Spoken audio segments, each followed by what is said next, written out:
काही मागतच असतो, पण आज मी खूप गोष्टींसाठी देवबाप्पाला धन्यवाद म्हणत आहे. त्यासाठी मी एक सुंदर बडबड गीत सादर करणार आहे.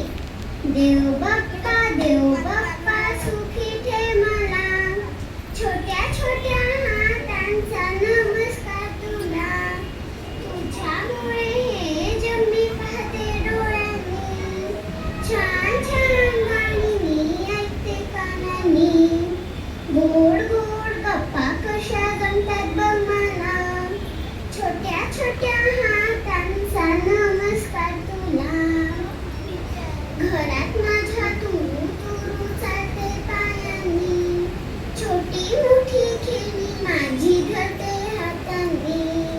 तुझ्यामुळे सर्व काही जमते बघ मला, छोट्या छोट्या हातांचा नमस्कार तुला. आई दिले बाबा दिले छान छान मला, घर दिलं कुटुंब दिलं प्रेम करायला. खेळणी दिली पुस्तक दिले उठवायला, छोट्या छोट्या हातांचा नमस्कार तुला. असं सुखी ठेव